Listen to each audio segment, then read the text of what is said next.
The Appalachian twins, too macabre to be remembered, Cleres and Mapel. Before we begin, tell me in the comments, where are you listening to this story from? What city, what state, what country?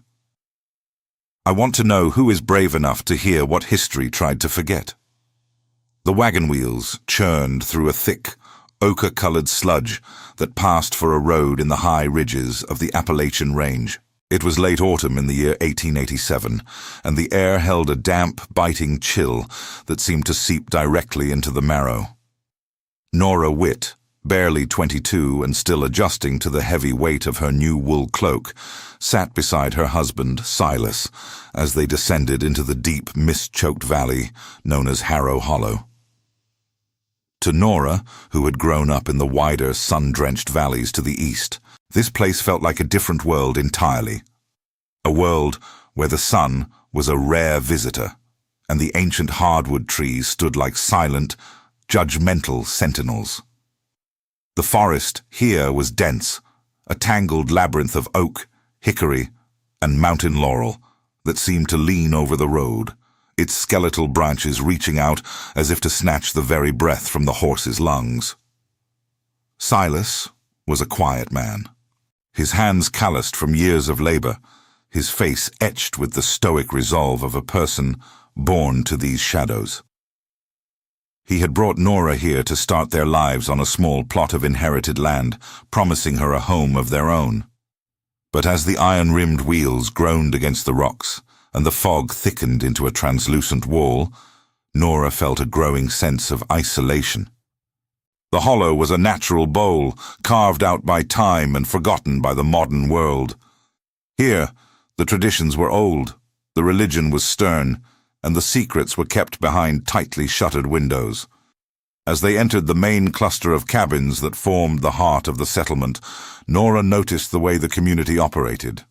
It was a tight-knit web of suspicion and survival. Women in drab, homespun dresses paused their scrubbing to watch the wagon pass, their eyes narrow and questioning. Men chopping wood stopped mid-swing, their axes gleaming dully in the gray light. There was no waving, no shouted greetings of welcome. In Harrow Hollow, a newcomer was not a guest. They were a variable, a potential disruption to a fragile, carefully maintained peace. Dominating the small clearing at the center of the town was a tall, gaunt man dressed in a coat of soot-black wool. This was Reverend Aldous Brame. He stood on the porch of the general store, his hands clasped firmly behind his back, his deep-set eyes tracking the wagon with a look of righteous disapproval.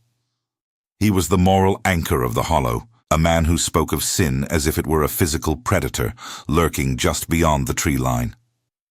When his gaze met Nora's, she felt a shiver that had nothing to do with the mountain cold. It was a look of warning, a silent command to conform or be cast out. It was then, just as the wagon slowed near the well, that Nora saw them. Standing apart from the rest of the townspeople, positioned near the edge of the dark woods, were two women who looked like they had been carved from the same piece of pale, weathered stone. They were twins, though their appearance was striking in its contrast to the weary, hunched figures of the other residents. Cleres, the elder by a few moments, stood tall and angular.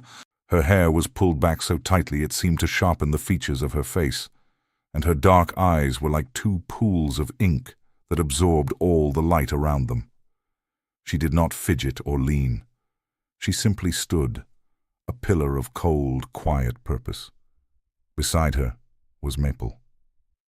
She was softer in her movements, her head tilted at an unnatural angle, as if she were straining to hear a whisper carried on the wind. While Cleres watched the world with a piercing, analytical intensity, Mapel's eyes were unfocused, drifting over the scene as if she were seeing a version of Harrow Hollow that no one else could perceive. In her arms, she clutched a thick, leather-bound volume. One of the journals that Nora would later learn held the very soul of the sisters' strange existence. The reaction of the town was immediate and visceral. As the twins moved a few steps closer to the road, The people of the hollow recoiled. A mother nearby lunged for her young son, pulling him behind her skirts with a frantic, hushed command. The men at the store turned their backs, their conversations dying into uneasy mumbles. The air itself seemed to grow heavy with an unspoken dread. It wasn't that the twins were doing anything threatening, it was simply their presence, the way they occupied the space with an eerie, unshakable confidence. They were the other, the element that did not fit into Reverend Brame's structured world. Nora found herself unable to look away. She expected to feel the same fear that radiated from her neighbors, but instead she felt a profound, aching curiosity. Who were these women who could command such silence just by standing still? Silas nudged the horses forward, his jaw tight, his eyes fixed firmly on the road ahead. He didn't want his bride looking at the sisters, and he certainly didn't want her acknowledging them. But just as the wagon passed the spot where the twins stood, Mapel's distant gaze suddenly snapped into focus. She looked directly at Nora, her pale face breaking into a faint, knowing half-smile. It wasn't a smile of greeting, but one of recognition, as if Mapel had been waiting for this exact moment for a very long time. In that brief second of eye contact, Nora felt a strange pull, a sense that her arrival in Harrow Hollow was not a random turn of fate, but the beginning of a story that had been written in the sisters' journals long before she was even born. The fog swirled around the twins, partially obscuring them from view as the wagon moved on, leaving Nora with the haunting image of those dark, searching eyes. Before we continue, subscribe to the channel and tell us in the comments where you are watching from. The first week in Harrow Hollow felt like a slow, deliberate descent into a well of cold, grey water. Nora spent her days scrubbing the rough-hewn floorboards of the cabin Silas had inherited, the sharp, medicinal scent of lye and damp wood filling her lungs until her head throbbed. Silas worked from dawn until the light failed, clearing the stubborn brush that had encroached upon their small orchard during the long years the land had lain fallow. He was a man of few words, his affection expressed through the rhythmic, tireless swing of his axe and the steady delivery of firewood to their porch. Yet, despite the comforting domestic rhythm, Nora's thoughts remained tethered to the two figures she had seen at the well. The memory of Mapel's half-smile burned in her mind like a low ember in a dark room, refusing to be extinguished by the mundane chores of a mountain bride. It was on a Tuesday, under a sky the color of a bruised plum, that Nora finally yielded to the compulsion gnawing at her spirit.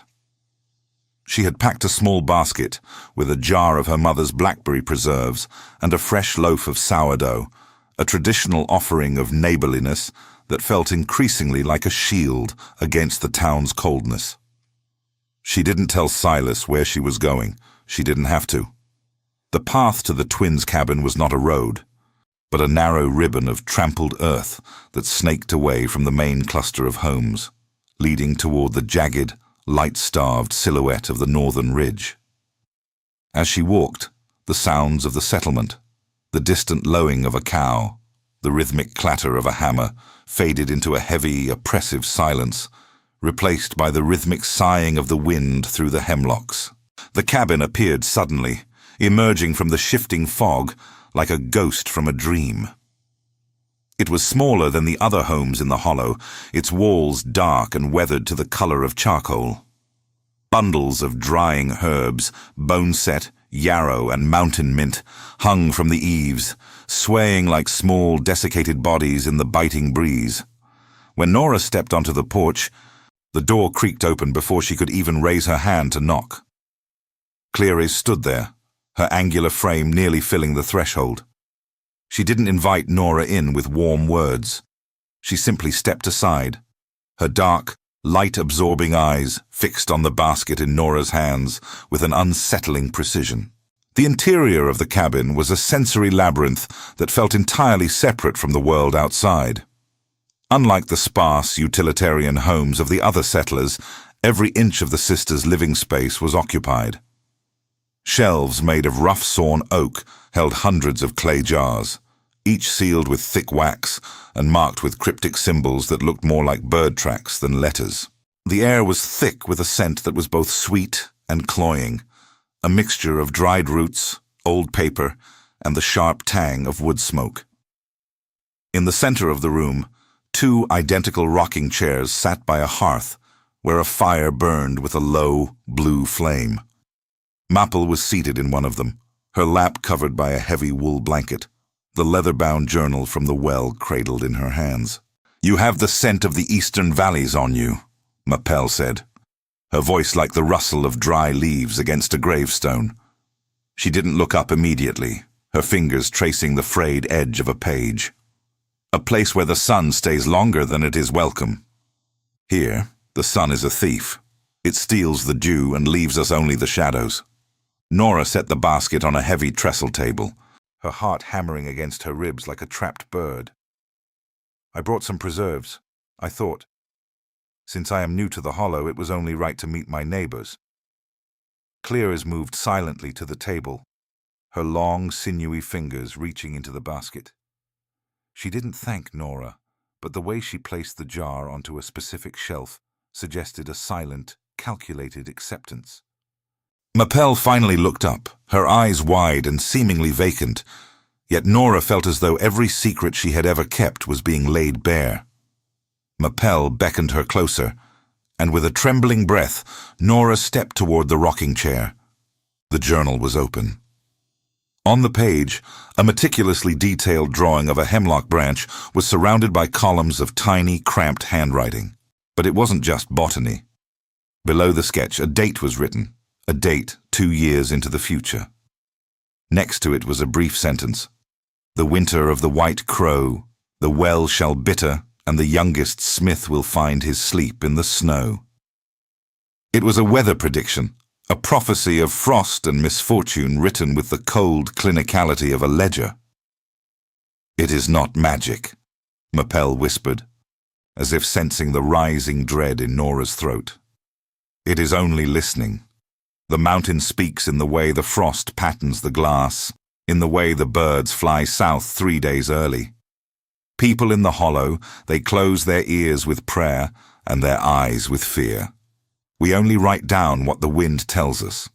We remember what the ground says before it says it."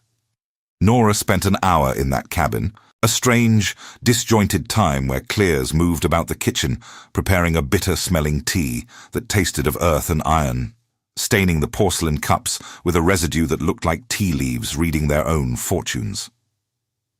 Mapel turned page after page of her observations. There were drawings of local landmarks, the old bridge, the church steeple, and even Nora herself, sketched into the margins of an entry dated months before Nora had even arrived. The twins spoke in fragments, finishing each other's sentences with a terrifying, telepathic fluidity that made Nora feel like a spectator at a play she didn't fully understand. When Nora finally left, the sun had already dipped behind the ridges, casting the hollow into a premature twilight. As she hurried back toward the settlement, a tall, gaunt shadow stepped out from the trees near the main road. It was Reverend Brame. He stood perfectly still, his black coat blending into the deepening gloom, his silver hair catching the last of the light like a halo of frost. "The path you walk is a narrow one, Mrs. Witt," he said, his voice a low, gravelly warning. "There are weeds in this garden that look like flowers until they take root in your soul. I would hate to see a new branch of this community wither before it has a chance to bloom. Stay away from that cabin for your own salvation." Nora didn't answer. She lowered her head and pushed past him, her boots splashing through the freezing mud. When she reached her own cabin, Silas was waiting on the porch, his face shadowed, his posture stiff with a tension she had never seen before. He didn't ask where she had been, but the way he looked at her, with a mixture of love and burgeoning suspicion, told her that the peace of their new home was already beginning to fracture. Inside, the fire Silas had built was roaring, but the heat could not reach the cold spot that had settled in Nora's chest. She looked at her husband and wondered if he too was becoming a part of the mountain's long, silent memory, and if Mapel had already written the end of their story in those dusty, leather-bound books. The Appalachian twins too macabre to be remembered, Cleres and Mapel. Before we begin, tell me in the comments, where are you listening to this story from? What city? What state? What country? I want to know who is brave enough to hear what history tried to forget. The tension in the Witt cabin was a physical weight, a thick blanket of unspoken words that seemed to dampen the very crackle of the hearth. Silas moved through the small room with a stiff-necked gait, his eyes avoiding Nora's whenever she looked up from her mending.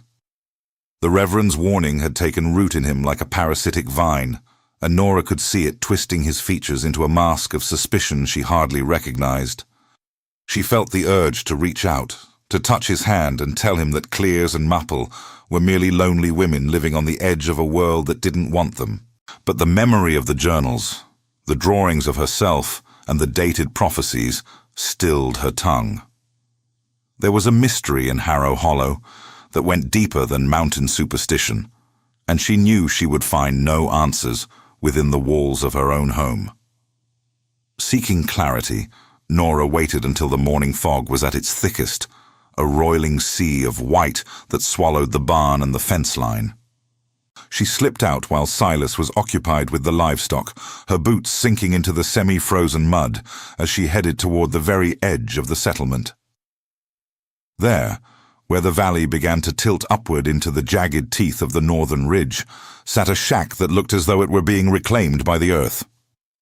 This was the home of old Dema, a woman who had lived in the hollow longer than the church had stood, and who was whispered to be the only person left alive who remembered the arrival of the twins' mother. The air around Dema's cabin was different than the rest of the hollow.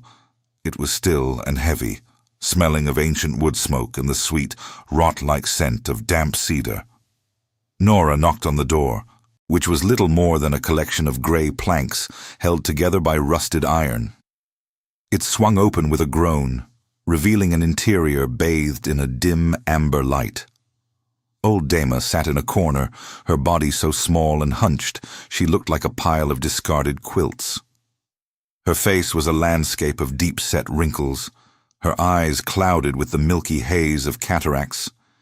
Yet when she turned toward Nora, there was a sharp, piercing intelligence in her gaze that felt like a needle pricking the skin. Nora didn't lead with pleasantries. She sat on the low wooden stool Dema offered and spoke the names that the rest of the town only whispered. She asked about Sarah.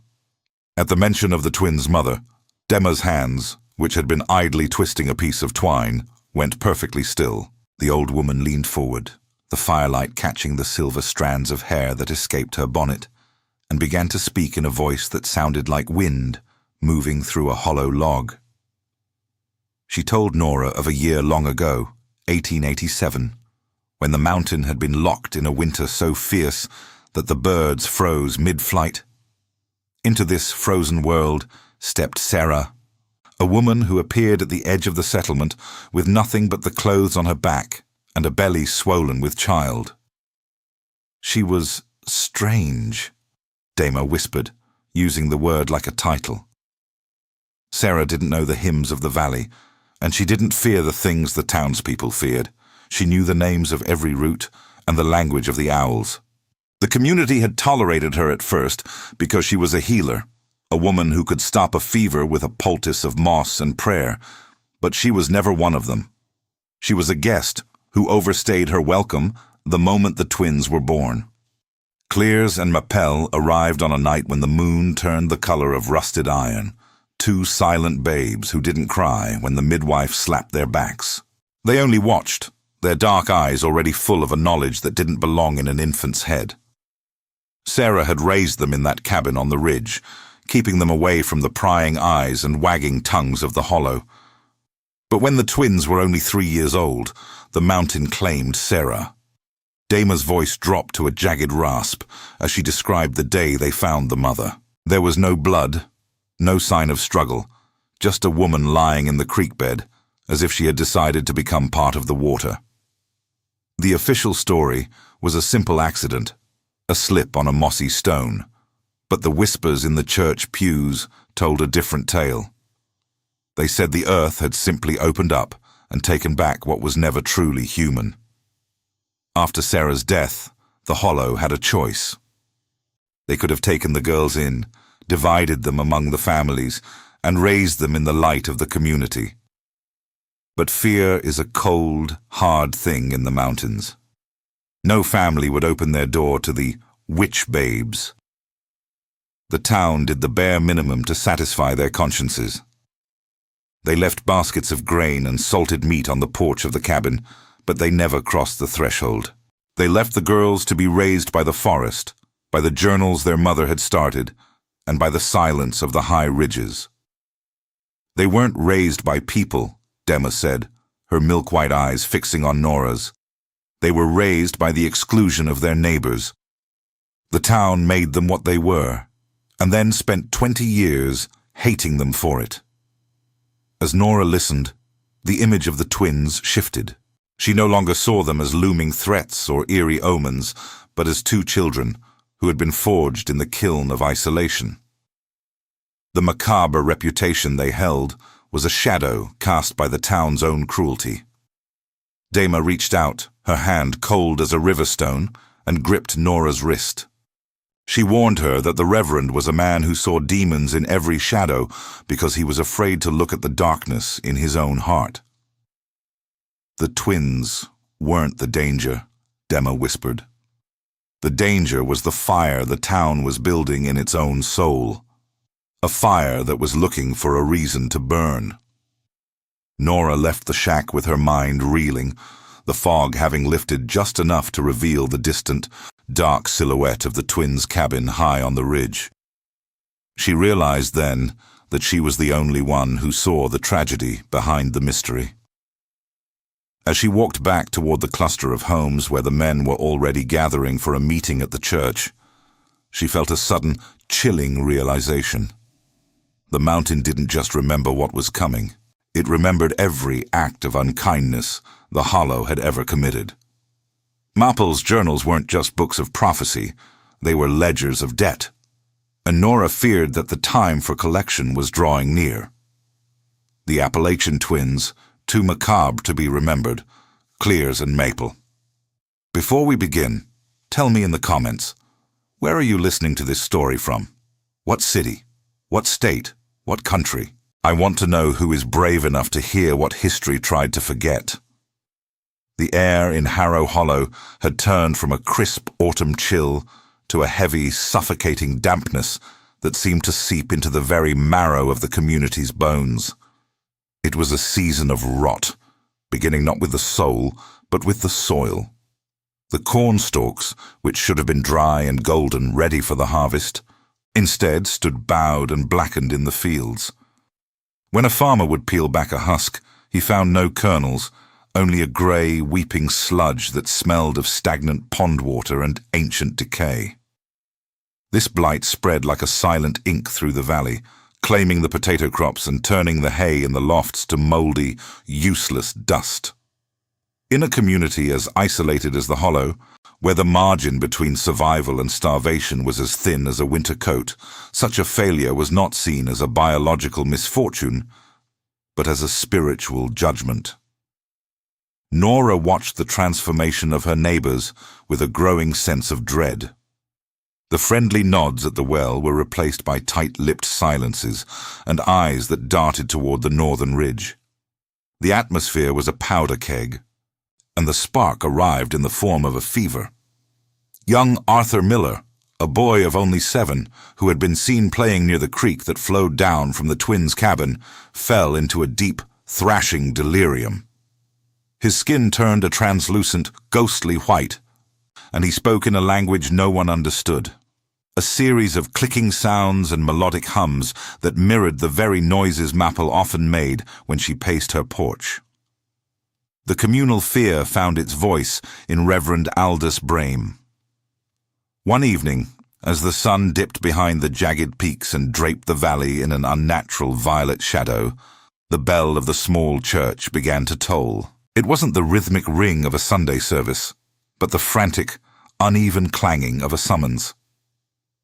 Nora felt a cold shiver trace her spine as Silas stood from the dinner table, his face a mask of grim determination. He didn't speak to her. He simply reached for his heavy coat and walked out into the fog. Nora followed him, her heart hammering against her ribs like a trapped bird. The church was packed to the rafters, the air thick with the scent of unwashed wool, wet dogs, and the metallic tang of collective panic. Lantern light flickered against the walls, casting long, distorted shadows that danced like spectres. At the pulpit stood Brame, his tall, gaunt frame silhouetted against the plain wooden cross. He didn't begin with a prayer. He began with an accusation. His voice, usually a dry rasp, had taken on a booming, resonant quality that filled the small space and seemed to vibrate in the floorboards. He spoke of the unnatural blight that had withered their food and the strange sickness that was stealing their children. He didn't have to name Cleres and Mapel. Every head in the room turned instinctively toward the north wall, as if they could see through the timber and the miles of forest to the cabin on the ridge. Bram spoke of the twins' mother, Sarah, dredging up the old stories Dama had whispered to Nora, stories of a woman who knew the language of owls and refused the hymns of the valley. He painted a picture of a legacy of darkness, a rot of the spirit that had been allowed to fester on the edge of their community for too long. He called the twins the shadow on the ridge, suggesting that their very presence was a curse that the mountain could no longer endure. Nora looked at the faces of her neighbors. These were people she had traded with, people who had helped her move into her home only months before. Now, their features were distorted by a primal, desperate hunger for a scapegoat. She saw the Miller boy's father, his eyes bloodshot and weeping, nodding fervently at every word Brame uttered. Then she looked at Silas. Her husband, the man who had promised to protect her, was standing near the front, his hand resting on the hilt of his hunting knife. His jaw was set, and when he caught Nora's gaze, there was no warmth in his eyes, only a cold, righteous suspicion. It was as if he were seeing her for the first time as an outsider, a woman who had dared to defend the indefensible. The meeting devolved into a low, rumbling growl of agreement. Plans were not explicitly stated, but the intent was clear. A visitation would be made to the ridge at first light to demand an accounting for the Hollow's misfortunes. Nora knew that in the vocabulary of fearful men, accounting was a synonym for violence. She realized then that she was the only person in the entire valley who saw the twins not as demons, but as the lonely, isolated girls Dama had described. Under the cover of the brewing storm of human anger, Nora slipped out of the church. She didn't go home. She didn't wait for Silas. She ran. The fog had thickened into a white wall, but she knew the path to the ridge by heart. Her breath came in ragged gasps, the cold air burning her lungs as she scrambled over slick rocks and tangled roots. She had to warn them. She had to tell Cleres and Mapel that the fire the town had been building in its soul was finally ready to burn. As she reached the clearing where the twins' cabin sat, a strange silence greeted her. The forest, usually alive with the rustle of nocturnal creatures, was eerily still. The cabin stood like a tombstone against the grey sky. There were no lights in the windows, no smoke rising from the chimney. Nora stumbled onto the porch, her hands trembling as she pounded on the heavy oak door. There was no answer. "Cleres! Mapel!" she cried out, her voice swallowed by the mist. She pushed the door, expecting it to be barred from the inside, but it swung open with a hollow groan. The interior was not cold, as she had expected. A low, pulsing ember still glowed in the hearth, casting a soft orange light over the room. On the table, 2 wooden bowls sat with half-eaten porridge, and a kettle stood nearby, still faintly whistling with the last of its steam. The journals, those cryptic ledgers of the sisters' lives, were gone from their usual shelf, leaving only a rectangular patch of dust behind. The twins were gone. It was as if they had simply dissolved into the air moments before she arrived, leaving behind a home that felt not like it had been abandoned, but as if it had been exhaled by the mountain itself. Nora stood in the center of the silent room, the flickering firelight reflecting in her wide, terrified eyes. Realizing that the twins had known the accusation was coming long before the first bell had even tolled. The Appalachian twins, two macabre to be remembered, Cleres and Mapel. Before we begin, tell me in the comments, where are you listening to this story from? What city? What state? What country? I want to know who is brave enough to hear what history tried to forget. Nora stood in the absolute center of the cabin, her breath hitching in her throat as the warmth of the dying embers mocked the sudden piercing chill in her bones. The silence within the room was heavy, a physical weight that seemed to press against her chest, drowning out the frantic thrumming of her own heart.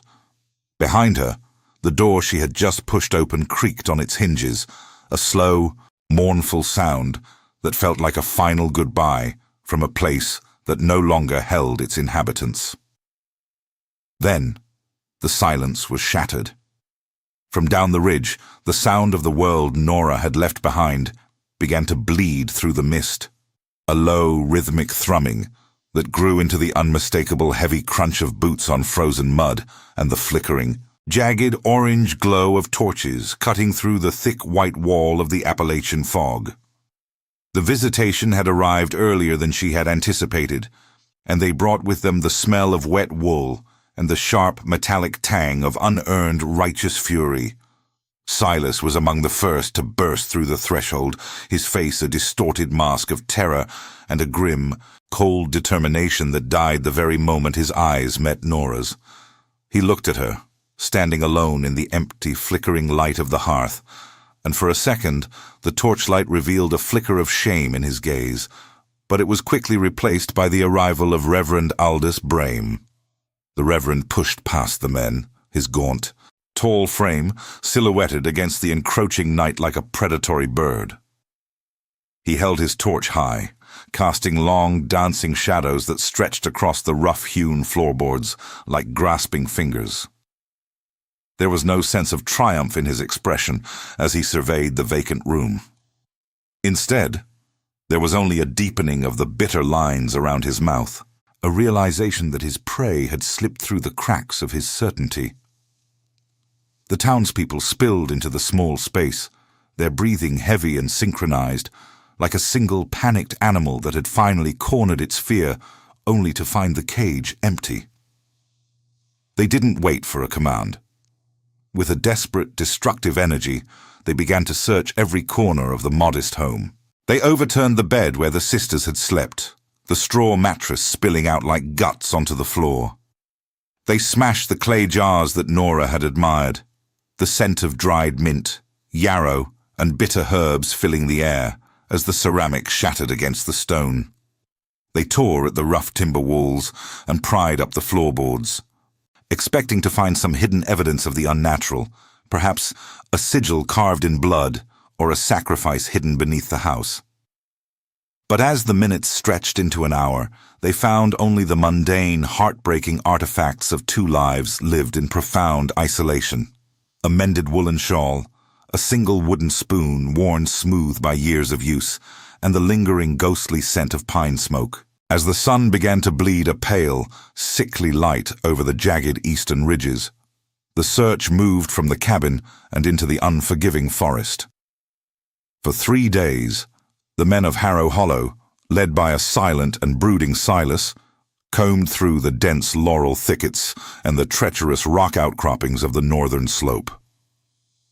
They called out names, Cleres, Mapel, that the mountain refused to echo, the sound swallowed by the ancient trees. They brought in tracking dogs, the finest hounds from the neighboring valley, but the animals did something that unsettled even the most hardened hunters. Upon reaching the edge of the twins' clearing, the dogs stopped dead in their tracks, whimpering and tucketing their tails between their legs, refusing to catch a scent that by all logic should have been fresh and clear. It was as if the twins had not walked away, but had simply ceased to exist in a physical sense. The failure of the search did not bring the peace the Reverend had promised. Instead, it ushered in a new kind of haunting. The twins were gone, yet their absence felt more intrusive, more permanent than their presence had ever been. Nora found herself living in a house of absolute silence. Silas barely looked at her now, his eyes fixed on his plate during meals, his hands trembling slightly as he worked the frost-hardened fields. He blamed her, though he lacked the courage to say it in words. He blamed her in the way he avoided her touch, and the way he looked at the door whenever she entered a room, as if the rot of the spirit Brahim spoke of had rubbed off on her during those long, quiet afternoons she had spent on the ridge. Weeks turned into a long, grey month.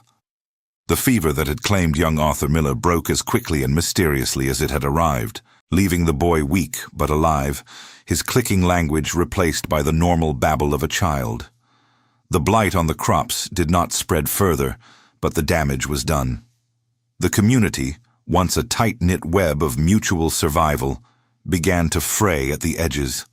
Suspicion, having lost its primary target, turned inward. Neighbors looked at neighbors across the church pews, wondering who else might be hiding a strange thought or a secret sin behind a mask of piety. Driven by a compulsion she could neither name nor resist, Nora returned to the cabin on the ridge one final time. It had been vandalized beyond recognition. The door hanging by a single rusted hinge, the interior littered with the debris of the town's frantic, failed search. But Nora knew where to look. She remembered Mapel's eyes, the way they often drifted toward a specific, slightly darker stone near the hearth during their long conversations. Kneeling in the thick dust, her fingers numb from the biting autumn cold, she pried the stone free. Hidden in the dark, damp earth beneath the floor was a small bundle wrapped in oilskin. Inside were the journals, the final volumes that the sisters must have intended for her, and only her to find. As she opened the weather-beaten pages, Nora didn't find the spells or curses the Reverend had feared. Instead, she found a chronicle of the Hollow's own soul. The handwriting shifted between the sharp, precise script of Cleres and the flowing, erratic loops of Mapel. They had recorded everything.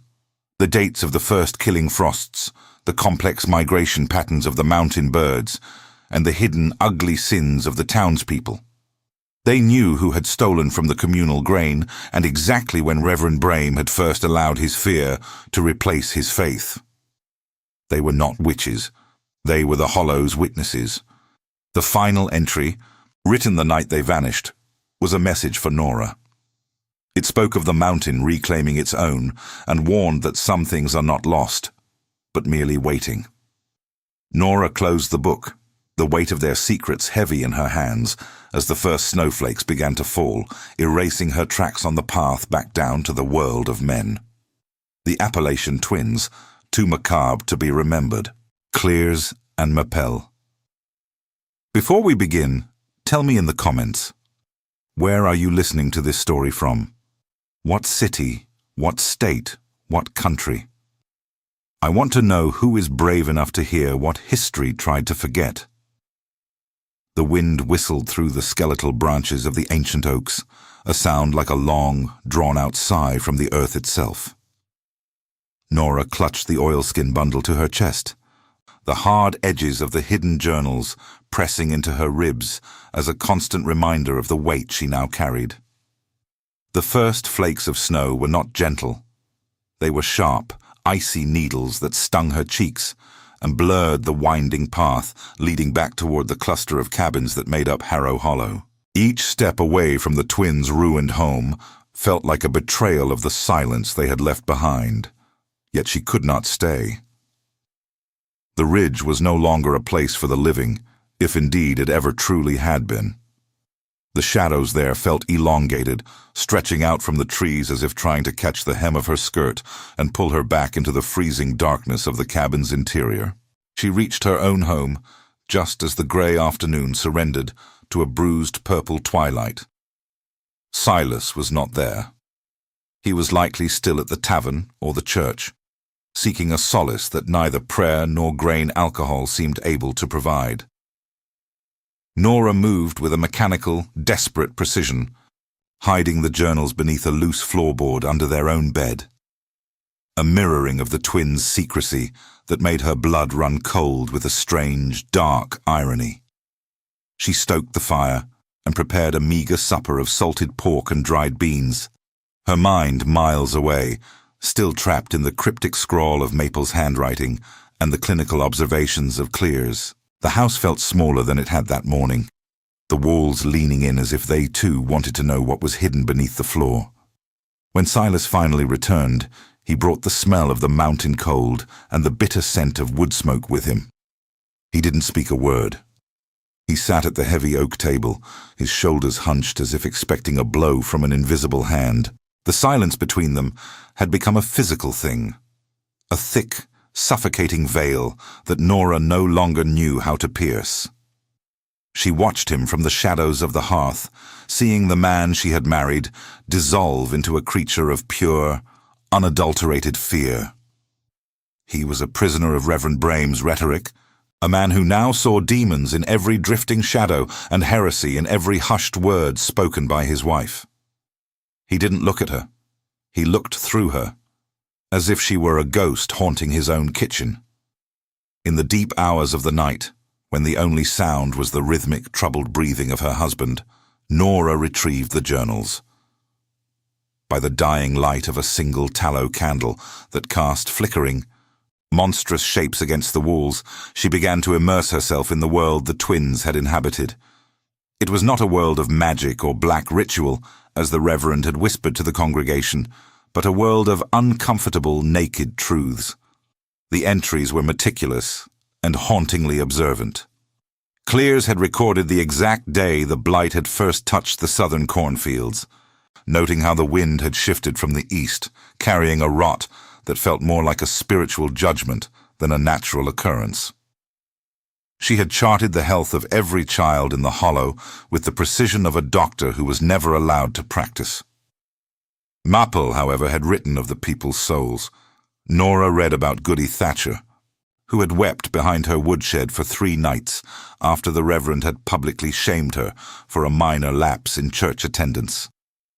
She read about the Miller family's secret hoarding of seed while their neighbors' children went hungry, and how the twins had left anonymous bundles of dried roots on their doorstep to ensure the smallest Millers didn't succumb to the resulting scurvy. The twins hadn't caused the suffering of Harrow Hollow.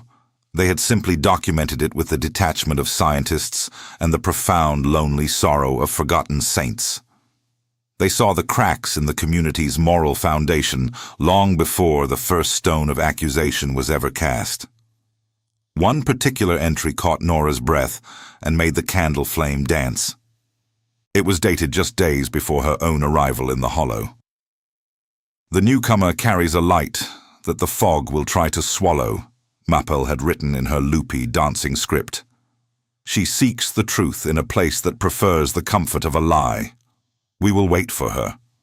We have always been waiting for someone who can see." A cold shiver raced down Nora's spine, more chilling than the mountain wind outside. It wasn't just that they had known she was coming. It was the realization that her presence had been a planned catalyst in their own departure. They had been the witnesses for a generation, and now they were passing the heavy torch of observation to her. The weight of the journals felt like lead in her lap. To possess this knowledge was to be a permanent outsider in her own home, a spy in the house of her husband. She looked at Silas, sleeping fitfully and muttering in his dreams, and realized she could never tell him what she had found. He would see only witchcraft in these pages, not the lonely empathy of 2 sisters who had been cast out for the crime of seeing too much. Outside, The wind rose to a mournful howl, rattling the shutters and sending puffs of grey ash dancing across the floorboards.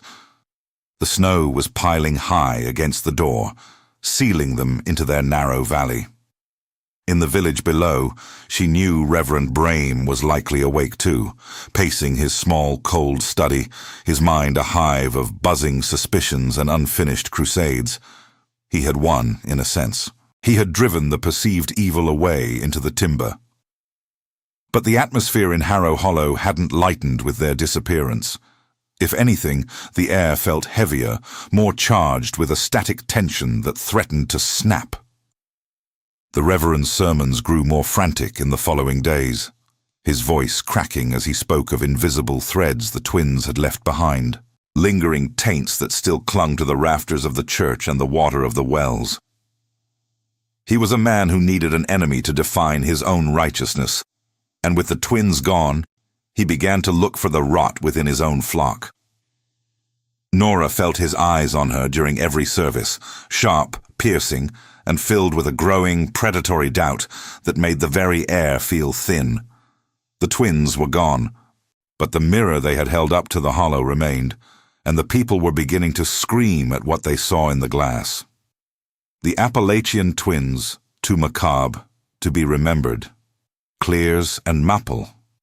Before we begin, tell me in the comments, where are you listening to this story from? What city, what state, what country? I want to know who is brave enough to hear what history tried to forget. The journals beneath the floorboards felt like a living heart pulsing against the wood, a secret rhythm that only Nora could hear. Every time Silas walked across the room, his heavy work boots thudding near the hidden cache, Nora felt a jolt of electricity shoot up her spine. She lived in a constant state of dual existence, acting the part of the dutiful, quiet wife, while her mind remained submerged in the ink-stained revelations of the departed sisters. The house was a cage of cedar and stone, and the silence within it had grown teeth. Silas rarely spoke now, and when he did, his voice was thin and brittle, like dry parchment ready to ignite. He spent his evenings staring into the hearth, his eyes reflecting the dying embers with a hollow intensity that frightened Nora more than the twins ever had. He was looking for signs of the devil in the soot, searching for a reason to justify the growing coldness in his own soul. Late at night, when the moon was a silver sliver caught in the branches of the ancient oaks, Nora would slide the floorboard back with agonizing slowness.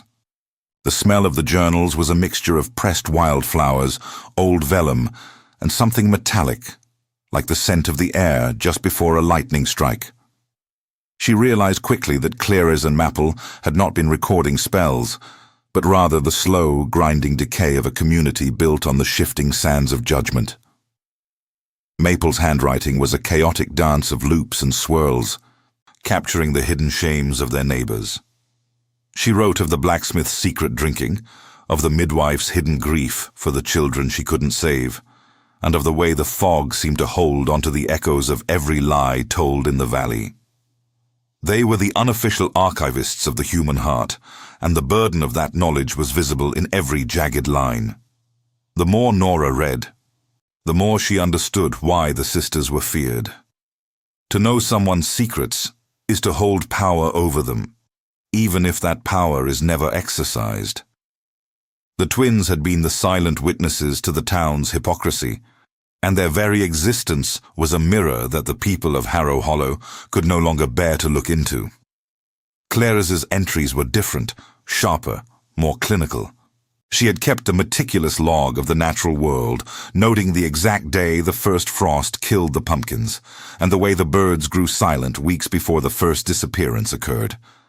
She wrote about the land as if it were a sentient being, a creature that was becoming increasingly agitated by the presence of the settlers. There was a recurring theme in her notes about the unbalancing, a sense that the scales of the mountain were tipping towards something dark and inevitable. In the village, the atmosphere had reached a fever pitch of suppressed panic. Reverend Brame's influence had spread like a slow-moving rot, turning neighbor against neighbor, in a frantic search for the residual darkness he claimed the twins had left behind. Nora felt the weight of his gaze every time she stepped onto the muddy road. He no longer shouted from the pulpit. Instead, he spoke in a low, gravelly whisper that forced the congregation to lean in, drawing them into his web of paranoia. He began to suggest that the twins had not simply vanished, but had transformed, lurking in the shadows of the cabins, waiting for a moment of weakness to reclaim their hold on the hollow. The children were no longer allowed to play in the woods, and the sound of laughter had become a rare, startling thing. Silas was the Reverend's most devoted student. He began to nail iron horseshoes above every door and window, his hands shaking as he hammered the metal into the wood. He wouldn't look Nora in the eye, as if he feared he might see the twins staring back at him from her pupils. The intimacy of their marriage had been replaced by a watchful, predatory suspicion. He would often wake in the middle of the night, gasping for air, claiming he heard the sound of Mapel's soft, rhythmic humming coming from the corners of the room. Nora knew there was no humming, but she couldn't convince him. The fear had taken root in his mind, and it was growing faster than any crop in the valley. One afternoon, while Nora was fetching water from the communal well, she felt a cold hand brush against her shoulder. She spun around to find old Dama standing there, her face a map of deep-set wrinkles and ancient sorrows. The old woman leaned in close, her breath smelling of peppermint and earth. She told Nora that the fog didn't come from the mountains, but from the hearts of the men who lived beneath them. She warned her that the journals were a map to a place that no one ever truly returned from, and that the more Nora looked through the eyes of the twins, the less she would be able to see the world as she once knew it. Dama's eyes were cloudy with cataracts, yet they seemed to pierce through Nora's facade, seeing the hidden books and the growing rebellion in her heart. The winter deepened, burying Harrow Hollow in a blanket of white that muffled every sound except for the frantic beating of Nora's own heart. The isolation was absolute.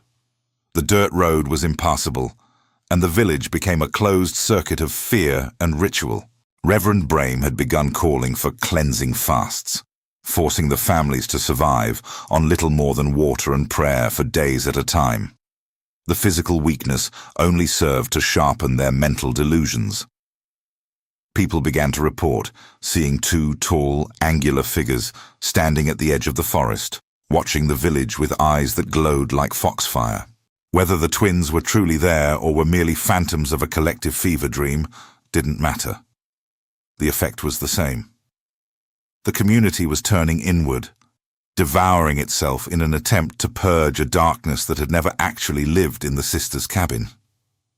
Nora sat by the fire, the journals open on her lap, and realized she was no longer the girl who had arrived in the hollow as a hopeful bride. She was a keeper of shadows, a student of the unseen. She looked at the final page Mapel had written, where the ink was smudged as if by a tear or a drop of rain. The words were a soft, haunting goodbye to a world that had never wanted them.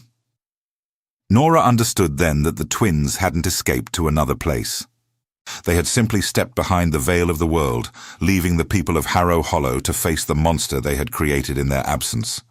The fire popped, throwing a spray of sparks across the hearth, and for a fleeting second, Nora thought she saw the silhouette of a woman standing in the smoke, her finger pressed to her lips in a gesture of eternal silence.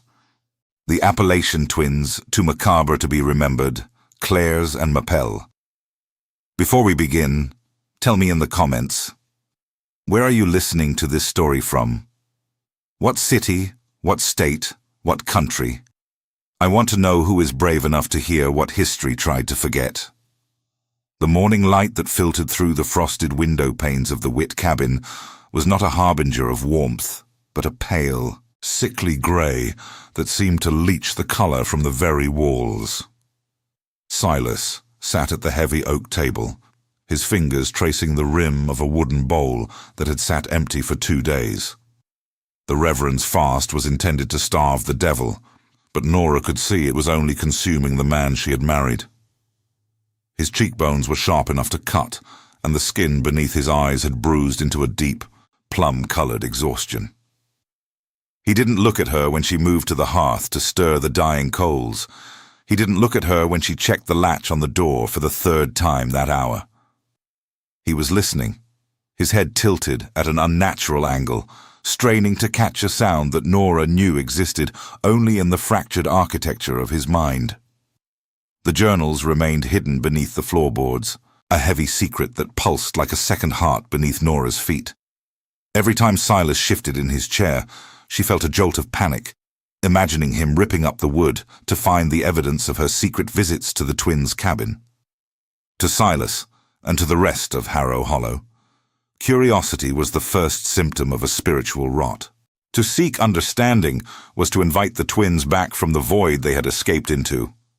Silas had begun to mutter in his sleep, names of neighbors and sins he could not possibly have known. Yet, in the journals, Nora had seen those very secrets laid bare in Mapel's swirling, frantic script. The twins had seen the cracks in the foundation of the community long before the first stone actually fell, recording the hypocrisy that now fueled the village's descent into madness. Outside, the world was a tomb of white. The hardwood forests were skeletal, their branches laden with a heavy, wet snow that occasionally snapped under its own weight. The sound would echo through the hollow like a gunshot, sending Silas into a fit of frantic prayer. Nora felt a growing sense of claustrophobia that had nothing to do with the walls of the cabin. It was the weight of the collective gaze. Even through the drifts of snow, she felt the village watching. They were all watching one another now, waiting for the first person to break, for the first sign that the twins' darkness had found a new host. The isolation of winter had turned the hollow into a pressure cooker of suspicion, where every sideways glance was interpreted as a curse. Reverend Brame had transformed the weekly gatherings at the church into a theater of desperation. The air inside the sanctuary was thick, with the scent of unwashed bodies and damp wool. Brame stood behind the pulpit, his hands gripping the wood so tightly his knuckles were white as bone. He spoke of the twins not as women who had lived and suffered, but as a singular, shapeless entity, a shadow twin that walked the ridges at night. He claimed that their disappearance was a trick of the light, a shedding of physical form to better haunt their thoughts. They had not left, he told the trembling congregation. They had simply become the wind, the frost, and the hunger in their bellies. He called for the community to harden the clay of their spirits. He suggested that if the twins' cabin still stood, their influence would never truly fade. The suggestion hung in the cold air like a threat, a call for fire in a season of ice. Nora watched the faces of her neighbors. The blacksmith, a man who once shared jokes over the garden fence, was nodding with a rhythmic, vacant intensity. The midwife, who had once held Nora's hand with such kindness, was weeping silently, her eyes fixed on the crucifix. The fear had turned them into strangers. They were no longer a community. They were a cornered animal, snapping at anything that moved. Nora realized then that the unbalancing Cleres had written about was complete. The scales had tipped so far towards suspicion that truth no longer had any weight. The very humanity of the twins had been erased, replaced by a myth that justified the village's own cruelty. When they returned home, Silas began to move the furniture. He pushed the heavy wardrobe in front of the window that faced the twins' abandoned cabin. His breath came in ragged gasps, his eyes darting to the corners of the ceiling. He told Nora that he had seen them, two tall, grey shapes standing just beyond the tree line, their arms entwined like briars. He claimed Mapel was holding a book, and that every time she turned a page, a new chill settled over the valley. Nora tried to touch his arm, to bring him back to reality, but he flinched away as if her skin were made of hot iron. He accused her of having soft eyes, the same eyes the twins' mother, Sarah, had possessed. It was the first time he had mentioned their mother, and the name sounded like a curse in his mouth. Desperate for a moment of sanity, Nora waited until Silas fell into a twitching sleep before she retrieved the journals once more. She turned to an entry she hadn't dared to read fully before. Mapel's handwriting was different here, slower, more deliberate. She wrote of a dream where the entire hollow was submerged in a lake of black ink, and the only things that remained above the surface were the journals themselves. She wrote that they were not writing for the present, but for the person who would find the books when the fire finally came. Mapel had foreseen the Reverend's rhetoric. She had foreseen the way fear would become the only currency left. "We are the memory of what they wish they were," the entry read. "And because they cannot be whole, they will try to make us nothing." The words chilled Nora to the bone. She looked at Silas, snoring harshly in the flickering light of the single candle, and realized that she was the one Mapel had been writing to. She was the witness. But being a witness in a place that demanded blindness was a death sentence. As she moved to hide the journal again, she noticed a small, pressed leaf of hemlock tucked into the binding. It was a delicate balance of mercy and lethality. She held it to the light, and for a moment the shadows on the wall seemed to lengthen, stretching toward her with silent, knowing grace. The winter was far from over, and the cleansing the Reverend promised was only just beginning. Nora knew that the next time the church bells rang, they wouldn't be calling the people to prayer, but to an act of destruction that the mountains would never truly forget. The Appalachian twins, too macabre to be remembered. Cleres and Mapel. Before we begin, tell me in the comments, where are you listening to this story from? What city? What state? What country? I want to know who is brave enough to hear what history tried to forget. The dawn that broke over Harrow Hollow was not a beginning, but a continuation of the grey shroud that had swallowed the valley whole. Nora sat by the cooling embers of the hearth, the weight of the floorboards pressing against the soles of her feet, reminding her of the secrets she had buried there. Beneath the wood lay the journals, those heavy, leather-bound testaments to a reality the rest of the village was trying to burn away with feverish prayer. The air inside the cabin was thin and tasted of stale cedar and the metallic tang of an approaching storm. Beside her, Silas remained a shell of the man she had married. He sat in his chair, his hands resting limply on his knees, his eyes fixed on the frost-patterned window.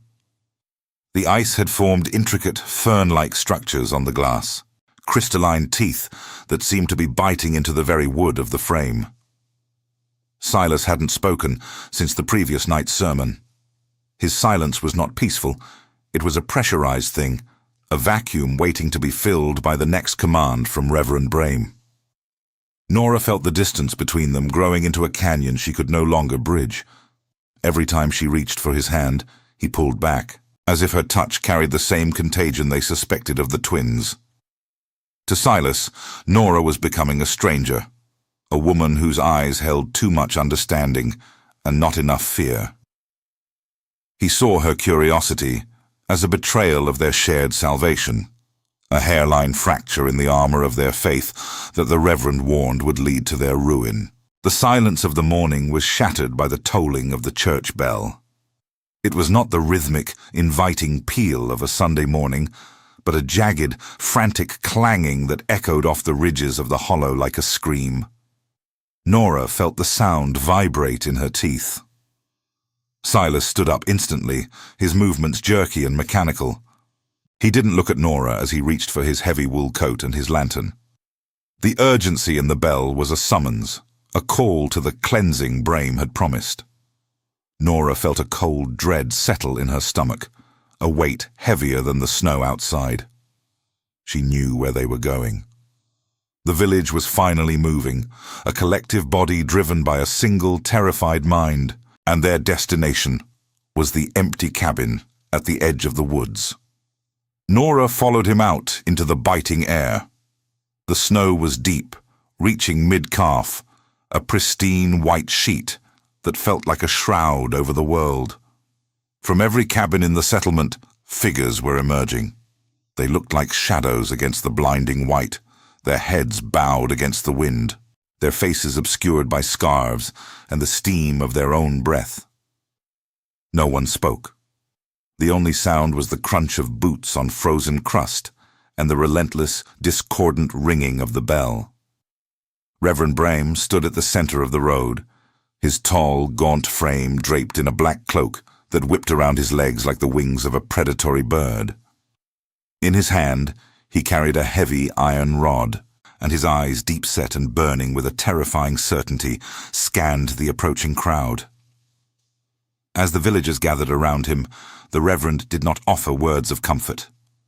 He spoke of the hollow space left behind by the sisters, calling it a wound in the earth that refused to heal. He claimed that as long as their dwelling stood, their influence would act as a beacon for the shadows that haunted the mountains. He spoke of Cleres and Mapel as if they were a rot that had been partially excised, but left behind roots that were even now strangering the community's spirit. The crowd murmured in a low, rhythmic drone, a sound that was more animal than human. Nora saw the blacksmith, the weaver, and the farmers she had traded with, people who had once been individuals with their own kindnesses and flaws, now reduced to a single pulsing mass of resentment. They began the march toward the twins' cabin. The path was narrow, the trees closing in on either side like the ribs of a great beast. The hardwood branches were encrusted with ice, clicking together in the wind with the sound of dry bones. Nora stayed at the back of the line, her heart hammering against her ribs. She felt like an infiltrator, a spy in the house of God. She thought of Mapel's drawings, the delicate renderings of the very trees they were passing, and the way the journals had described the forest not as a place of darkness, but as a living, breathing witness to the valley's history. To the people in front of her, the forest was an enemy, a hiding place for the unknown. To the twins, it had been home. When they finally reached the clearing, the cabin looked smaller than Nora remembered. It sat crouched under the weight of the snow, its windows dark and vacant, like the eyes of a skull. The stillness of the structure was a sharp contrast to the chaotic energy of the mob. Brame stepped forward, raising his iron rod toward the roofline. He shouted a command, and Nora watched in horror as Silas and several other men stepped forward with bundles of dry brush and jars of oil. They moved with a grim, purposeful efficiency. They were not destroying a house. They were performing an exorcism. Nora wanted to scream, to tell them that the journals were still there, or rather, that the sisters were gone, and the house was just wood and stone. But she knew that any defense of the twins would only turn the mob's attention toward her. She saw Silas pour oil over the porch, his face set in a mask of righteous fury. He looked possessed, his movements driven by a desperate need to prove his loyalty to the Reverend's vision. In that moment, Nora realized that the twins hadn't destroyed the community. They had merely provided the mirror in which the community finally saw its own capacity for cruelty. The macabre nature of Cleres and Mapel was not in what they had done, but in what they had forced the people of Harrow Hollow to acknowledge about themselves. As the first torch was lit, the flame hissed against the damp air, a bright, angry orange against the grey sky. The fire caught quickly, licking at the oil-soaked wood of the porch. The smell of burning pine and old dust filled the clearing, a thick, choking cloud that seemed to solidify the fog. Brame began to chant, his voice rising above the roar of the flames, calling for the mountains to forget the names of those who had lived there.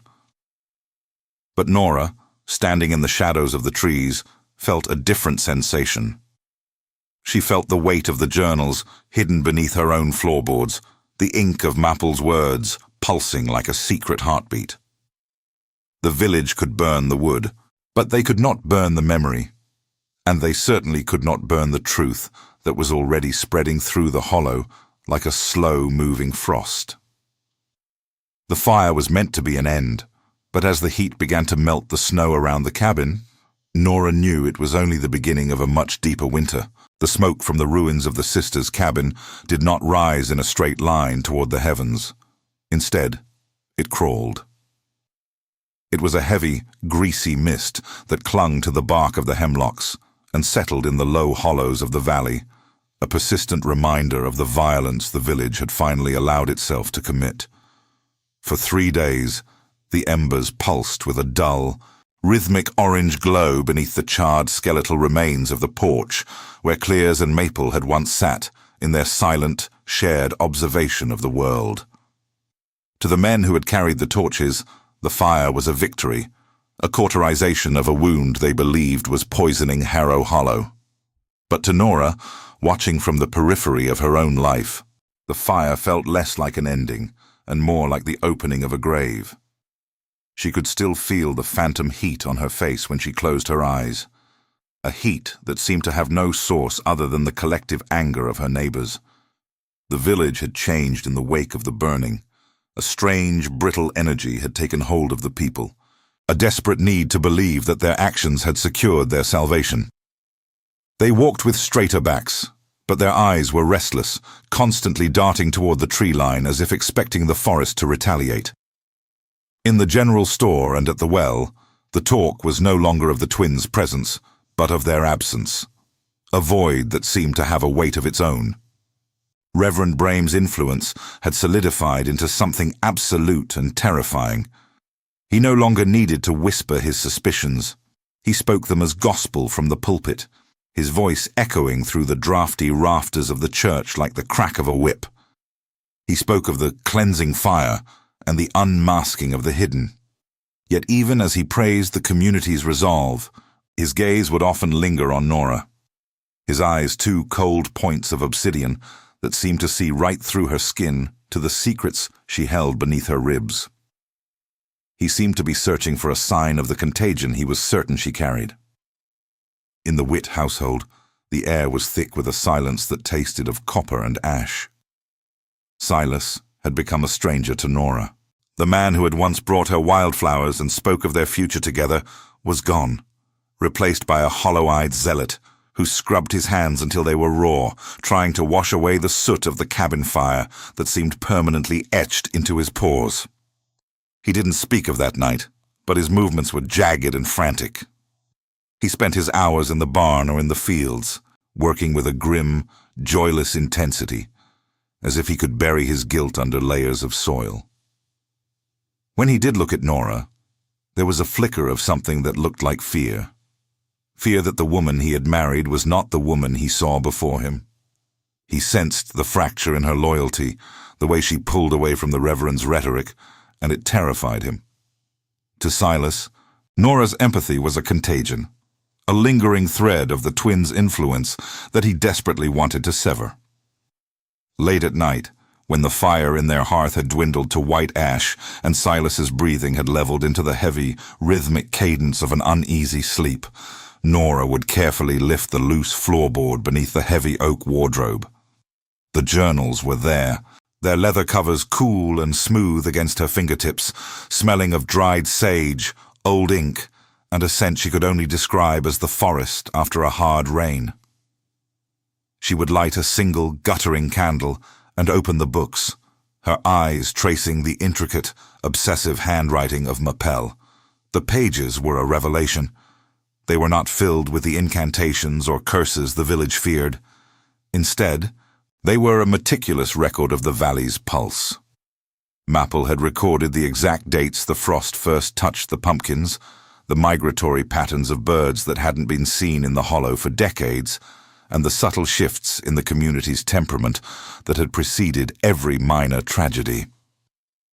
It was as if the twins had been keeping a ledger of the village's soul. Nora found entries from years before she had even arrived in Harrow Hollow. Observations of Reverend Brame's rising fervor, the quiet resentments of the blacksmith, the hidden griefs of the women who avoided her gaze on the road. Mapel's voice in the ink was distant yet intimate, a voice that spoke of the world as a series of inevitable patterns. On one page, Nora found a sketch of her own face, drawn with such startling accuracy that it made her heart skip a beat. Beside the drawing was a single sentence. She seeks the light in the shadows, not knowing that she is the shadow the light fears. The words felt like a cold hand on Nora's shoulder. She realized then that the twins hadn't just watched the community, they had understood it in a way the community could never understand itself. They had seen the cracks in the foundation long before the walls began to crumble.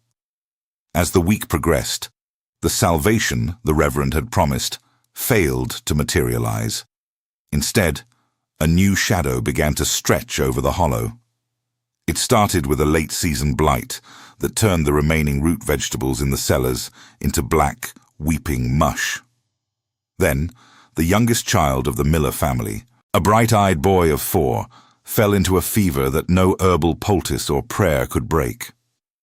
His skin turned a translucent, ghostly pale, and he began to speak in a language no one recognized, his voice a dry rustle like dead leaves. The village's initial triumph curdled into a new, more sharpened form of dread. The fire hadn't worked. The evil hadn't been banished. It had merely been displaced. Or perhaps it had never lived in the cabin at all. Reverend Brame did not see this as a failure of his ideology, but as a sign that the rot went deeper than they had imagined. During the next gathering at the church, the atmosphere was no longer one of righteous celebration, but of a desperate, cornered animalism. The Reverend stood before them, his face gaunt, and his hands trembling with a feverish energy. He told the congregation that the twins had left behind a vessel, a person among them who was keeping the darkness alive, someone whose heart was a sanctuary for the sisters' lingering spirits. He didn't name Nora, but he didn't have to. He spoke of false curiosity and poisoned sympathy, his eyes never leaving hers. Nora felt the collective gaze of the village turn toward her, a physical weight that made it hard to breathe. Silas, sitting beside her, didn't reach for her hand. He sat rigid, his eyes fixed on the pulpit, his face a mask of agonized conflict, torn between his love for his wife and his terror of the unknown. The suspicion was no longer a whisper. It was a roar. Nora saw it in the way the neighbor women crossed the street when she approached, the way the men stopped talking when she passed the livery stable. She was no longer the newcomer, the young bride to be welcomed. She was the outlier, the one who had visited the cabin once too often, the one who hadn't cheered when the flames reached the roof. She felt the walls of the hollow closing in, the fog of the mountains, becoming a cage that grew smaller with every passing hour. That night, the wind howled through the ridges, a mournful, high-pitched sound that seemed to mimic the twins' missing voices. Nora returned to the journals, searching for some kind of guidance, some hint of what was to come. She turned to the very last entry Mapel had written, dated the day of their disappearance. The ink was thick and hurried, unlike the precise script of the earlier pages. It read, "The fire is a mirror. They will burn the wood to avoid seeing the ash in their own hearts. We go to the trees, where the memory is long and the silence is kind. But the ledger remains. The hollow will always remember what it tried to forget." Below the text was a final drawing, a sketch of the village church, not as it stood, but as a ruin, reclaimed by the vines and the shadows of the hardwood forest. Nora closed the book, the sound of the leather cover clicking shut, echoing in the empty room. She looked at the floorboards, then at her sleeping husband, and finally at the window where the darkness of the Appalachians pressed hard against the glass. She realized then that the macabre nature of Cleres and Mapel wasn't a curse they had cast, but a truth they had simply refused to hide. They were the memory of Harrow Hollow, and as long as Nora held their words, the village would never be free of the twins. The winter was indeed deepening, and the fire had only served to illuminate the cold. The scent of wood smoke was still in her hair, a brand she could never wash away. The Appalachian twins, too macabre to be remembered, Cleres and Mapel. Before we begin, tell me in the comments, where are you listening to this story from? What city What state? What country? I want to know who is brave enough to hear what history tried to forget. The winter in Harrow Hollow did not arrive with a gentle dusting of white. It came as a bruising, iron-grey weight that pressed the life out of the valley. The frost was no longer a delicate lace upon the window panes of the Witt household. It was a jagged, crystalline growth that seemed to mirror the sharp edges of the community's mounting hostility. Inside their cabin, the air was thick with the smell of scorched pine and the unspoken accusations that hung between Nora and Silas like a physical barrier. Silas had become a man of granite and shadow. He spent his days in the barn or the forest, coming home only when the light had completely bled from the sky, his movements stiff and his eyes carefully averted from the loose floorboard beneath the oak wardrobe. He knew the journals were there. Nora knew he knew. The silence between them was a third presence at the table, a cold, invisible guest that drank from their cups and soured their bread. On the third Sunday of that bitter month, Reverend Aldous Brame did not merely preach. He conducted an autopsy of the village's collective soul. From the pulpit, his gaunt frame seemed to stretch upward. His shadows cast long and thin across the trembling congregation by the flickering oil lamps. He spoke of the vessel, a term that had become a poisonous shorthand in the hollow for Nora herself. He told the people that the fire which consumed the sisters' cabin had only succeeded in releasing the rot into the air, and that it had found a new place to root. He spoke of the curious eye that invites the devil's gaze, and the soft heart that harbors the wolf. Every time he paused for breath, the only sound in the church was the rhythmic, wheezing rattle of the miller boy's lungs. The child sat in the front pew, his skin the color of curdled milk, his eyes rolling back in his head, as he murmured nonsense syllables that the Reverend claimed were the echoes of Cleres's own voice. Nora felt the heat of 100 stairs burning into the back of her neck, a communal branding that she knew she could never wash away. When they returned home that afternoon, the tension finally snapped. Silas didn't take off his heavy coat. He stood by the hearth, watching Nora as she moved toward the kitchen. He asked her, his voice a dry, cracking whisper, why she still smelled of the twins' smoke. He asked her why the miller boy had screamed her name during the height of his fever the previous night. Nora tried to reach for him, to explain that the boy's delirium was a product of sickness, not sorcery, but Silas flinched away, as if her touch were a hot coal. He told her that the blacksmith had found a strange arrangement of stones at the edge of their property. 7 river rocks piled in a way that Mapel used to mark the coming of a storm. Nora realized then that it didn't matter what the truth was. The hollow was a machine that required a sacrifice to keep its gears turning, and the twins had left a vacuum that she was perfectly sized to fill. Late that night, with Silas's heavy, troubled breathing echoing from the loft, Nora retreated once more to the journals. The ink seemed darker now, the script more urgent. She found an entry she had missed before, hidden in the very back of Mapel's primary ledger. It wasn't an observation of the village, but a direct address to whoever would eventually find the book.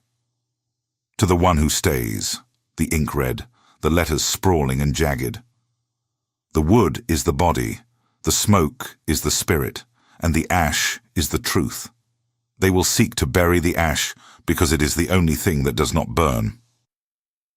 Below the text was a detailed map of the hardwood forest behind their cabin, with a specific oak tree marked with a symbol Nora recognized from the sisters' gate.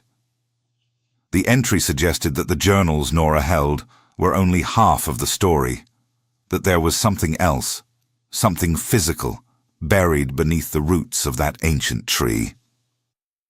As the wind howled through the ridges, mimicking the mournful cries of a hunted animal, Nora felt a strange, chilling transformation taking place within her own mind.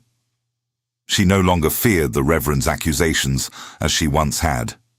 Instead, she felt a cold, sharp clarity that reminded her of Cleres. She saw the village not as a community, but as a collection of frightened children huddled around a dying fire, terrified of the very shadows they themselves cast. She began to understand why the twins had remained so distant, so untouchable. When you see the patterns of the world, the way the blight follows the greed, the way the fever follows the fear, you cannot help but become a ghost to those who live in the dark. The following morning, the sun did not rise. The sky merely shifted from charcoal to a dull, sickly pewter. When Nora looked out the window, she saw a line of men standing at the edge of the muddy road. They weren't moving. They weren't shouting. They were simply standing there, clutching their lanterns and their tools, their faces obscured by the thick, low-hanging mountain fog. Reverend Brame was among them, his black coat a stark tear in the grey fabric of the morning. They were waiting for the signal. They were waiting for the moment when the suspicion became an action. Nora looked at the floorboard, then at the forest stretching out behind the house like an endless, waiting sea. She realized that the story of Cleres and Mapel wasn't over. It was merely entering a new phase, and she was the one who would have to carry the ledger into the trees. She felt the weight of the journals against her ribs, a heavy, pulsing heart that beat in time with the secrets of the Appalachians. The winter was deepening, and the hollow was finally coming for its memory. Nora reached for her cloak, her fingers steady, as the first heavy knock thundered against the door, echoing through the house like a gavel in a courtroom that had already decided the verdict. The time for observation had ended, and the time for the forest to reclaim its own had begun. The Appalachian twins, too macabre to be remembered. Cleres and Mapel. Before we begin, tell me in the comments, where are you listening to this story from? What city? What state? What country? I want to know who is brave enough to hear what history tried to forget. The wood of the front door groaned under the weight of the Reverend's righteous fury, each strike of his fist a rhythmic punctuation to the howling mountain wind. Inside, Nora Witt stood paralyzed, the satchel containing the sisters' journals clutched to her chest like a shield. She looked at Silas, her husband, expecting to see the man who had promised to protect her, but found only a stranger whose features were being eroded by the same corrosive fear that had dissolved the sanity of Harrow Hollow. When the door finally yielded, it did not shatter. Silas simply reached out and lifted the latch, stepping aside to let the gray, freezing dawn and the shadow of Aldous Brame spill into their home. The Reverend did not enter with a roar, but with a terrifying, hushed certainty, his eyes fixed on the floorboard Nora had failed to fully secure. He didn't need to speak. The men behind him, their faces pale masks of superstition, moved with a mechanical, joyless purpose. They sought the physical evidence of the rot they felt in their own bones, believing that if they could burn the ink, they could burn the truth. But as Braham reached for the loose plank, a sudden, unnatural stillness settled over the room. The wind outside didn't just die, it vanished, replaced by a silence so absolute it felt like a weight in the ears. In that vacuum of sound, Silas did something Nora never expected. He placed his hand on the Reverend's arm. His voice, when it finally broke the quiet, was not the voice of a husband or a farmer, but that of a man who had glimpsed the edge of an abyss. He told the Reverend that there was nothing beneath the floor, but dust and regret. He lied with a conviction that was almost holy, staring directly into Brame's gaunt face until the older man's certainty flickered. Perhaps it was the sheer exhaustion of the hunt, or perhaps it was the way the fog outside began to press against the windows like a physical entity, but the mob wavered. They retreated into the mist, leaving Nora and Silas in a house that was no longer a home, but a tomb for things unsaid. In the weeks that followed, Nora became a shadow in a village of ghosts.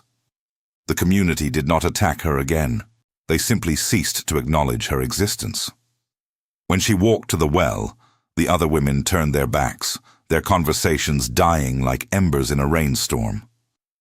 Silas remained, but he was a man of stone, his spirit having followed the reverend's mob out into the cold. Isolated and untethered, Nora found herself drawn back to the site of the twins' cabin at the edge of the settlement.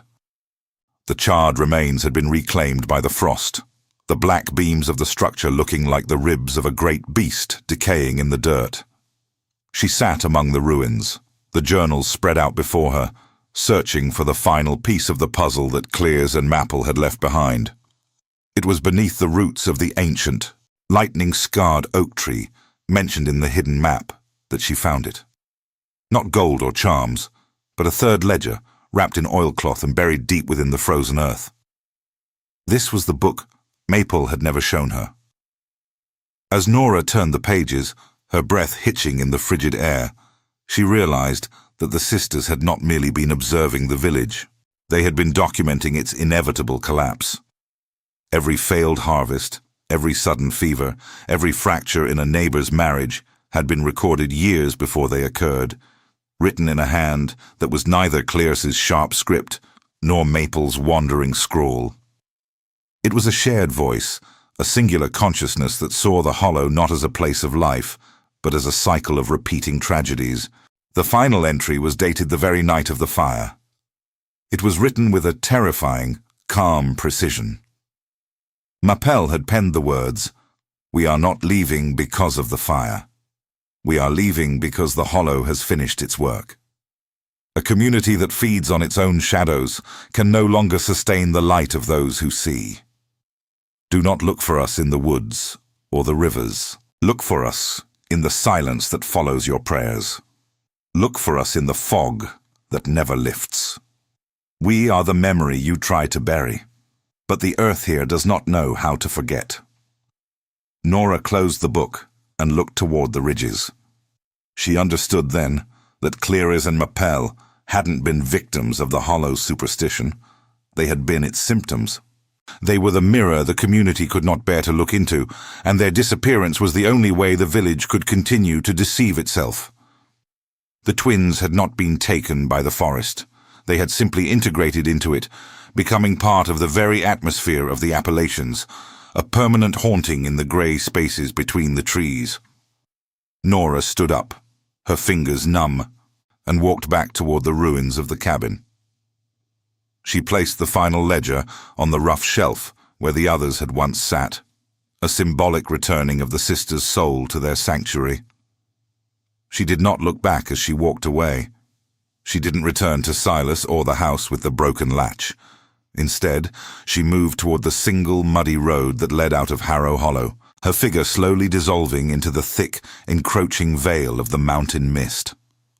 Whether she found a new life beyond the ridges, or simply became another name whispered by the elders of the valley, history does not say. All that remained was the cabin, eventually swallowed by the forest and the journals, which some say are still there, waiting for someone with a curious eye to invite the devil's gaze once more. The fog closed in, and the story of Cleres and Mapel was finally, mercifully, erased by the silence of the hills.